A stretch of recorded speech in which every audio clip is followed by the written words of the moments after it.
네, 오늘은 주택임대소득의 빈틈에 대한 얘기를 해보도록 하겠습니다. 최근에 주택임대소득과 관련된 규정이 달라졌어요. 그래서 국세청에서 보도자료가 나왔죠. 어떻게 달라졌냐?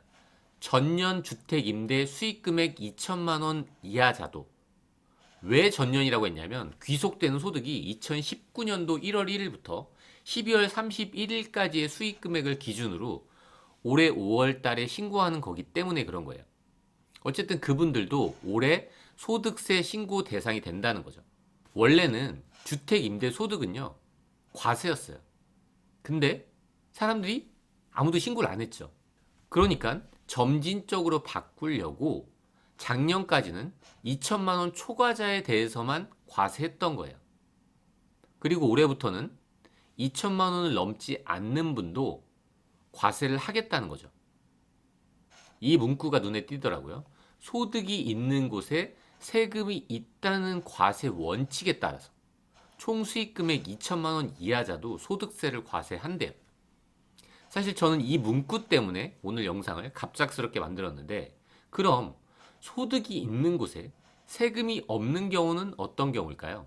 주택 임대를 하고 있는데, 그렇게 해서 소득이 발생하고 있는데 1주택자는 세금이 없어요. 물론 그 주택수는 부부 합산이에요. 제가 강남에 주택을 한 채 갖고 있죠. 근데 저는 다른 곳에서 전세를 살고 있어요. 전세금은 50억. 물론 제가 갖고 있는 강남의 주택은 기준 시가가 9억밖에 안 되죠. 근데 시세는 뭐 한 12억, 13억 되겠죠? 그래서 시세 대비 수익률 6%를 생각하면 월세 600만 원을 받을 수 있죠. 그러나 이 600만 원은 과세 대상이 아니에요. 왜냐? 1주택자거든요, 저는. 주택을 한 채만 보유하고 있잖아요. 그렇기 때문에 이 주택수는 부부를 합산해요. 물론 소득은 나누지만 숫자는 합산한다는 거죠. 그래서 주택 몇 채인지를 판단하는 거는 부부를 합산하는 걸 기준으로 하는 거예요. 자녀는 합산하지 않아요. 그리고 임대하고 있는 주택이 아니에요. 내가 가지고 있는 전체 주택 수를 기준으로 한다는 거죠. 예를 들어서 내가 이 한 채가 있고 여기 전세에 사는데 다른 한 채에 임대를 안 주고 있다고 하더라도 저는 그럼 2주택자인 거예요. 이건 전세니까 제 게 아니잖아요. 그런 식이라는 거죠. 그리고 양도세에서 있는 일시적 2주택은 이 소득세법에서 적용되는 규정이 아니에요. 그래서 양도세를 비과세 받는 주택이라고 하더라도 임대소득은 과세된다는 거죠. 그 주택수를 기준으로. 그리고 다가구 주택은 1주택이에요. 물론 오피스텔도 주거용으로 사용한다면 주택수에 포함되고요. 그 또한 임대소득에 포함될 수 있겠죠. 그리고 또 다른 빈틈. 전세는 세금이 없어요. 어떤 전세냐? 제가 여기 제2롯데월드 이 중간쯤에 살고 있다고 볼게요. 그 주택을 80억에 매입했죠.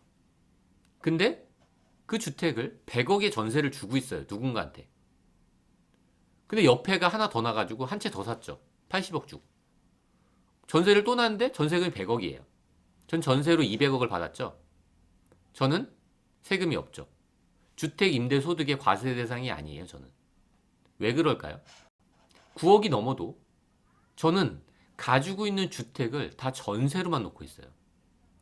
그러면 비과세. 주택 수가 두 채라고 하더라도 둘 다 전세라면 비과세라는 거예요.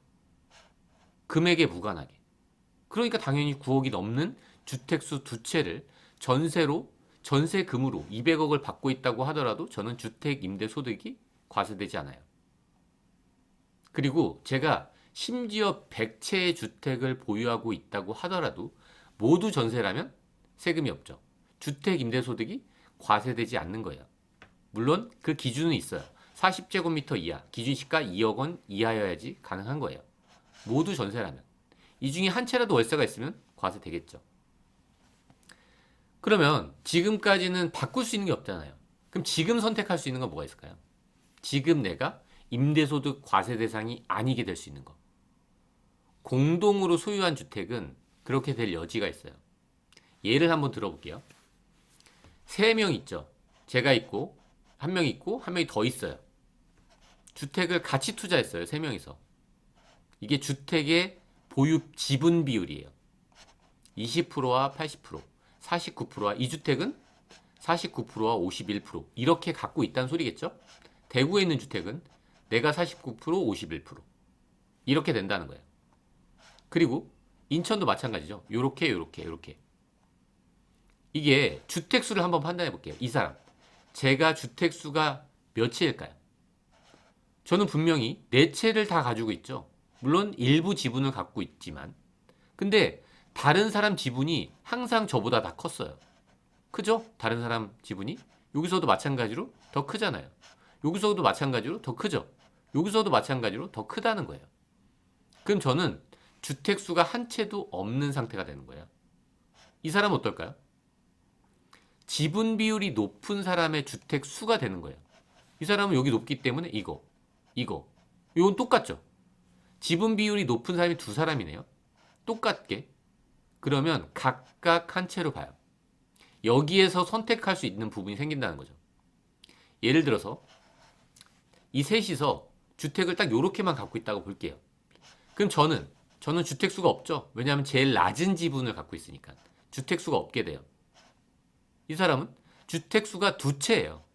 이게 원칙이라는 거죠. 이렇게 고지가 될 거예요. 이분은 어떻죠? 주택수가 한 채죠.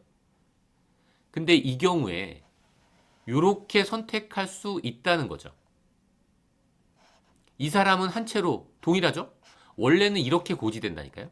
근데 내가 이거를 이 사람으로 미룰 수 있다는 거예요. 이 사람이 선택적으로 자기 소유로 자기 수익 금액으로 할 수 있다는 거예요. 그러면 주택수가 다 한 채도 없죠? 한 채가 되죠. 아무도 세금을 내지 않아요. 주택임대소득에 대해서. 3명 다. 그게 아니었다면 월세를 받았다면 이 사람은 세금을 냈겠죠. 원래는. 근데 이런 선택만으로도 이 사람은 세금을 내지 않을 수 있다는 거죠.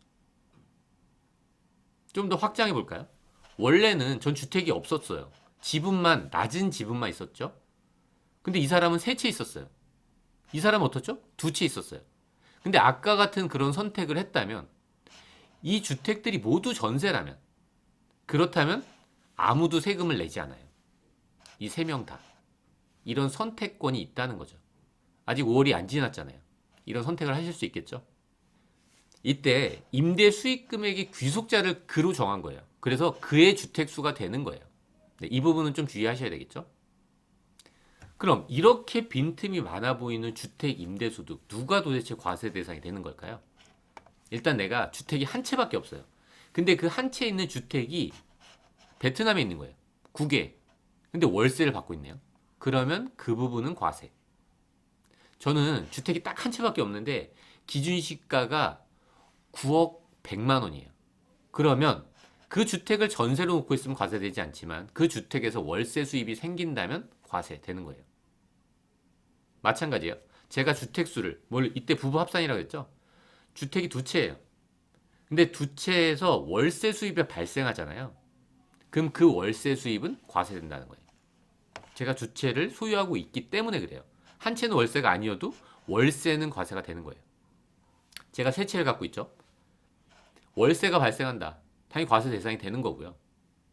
그리고 소형주택이 아닌 비소형주택을 3채 이상 보유하고 있으면 그러면 저는 보증금까지 과세가 돼요. 물론 보증금을 다 합쳤는데 3억이 안 돼요. 그럼 과세가 안 돼요. 3억이 넘으면 과세가 되는 거죠. 당연히 월세 수입은 과세가 될 거고요.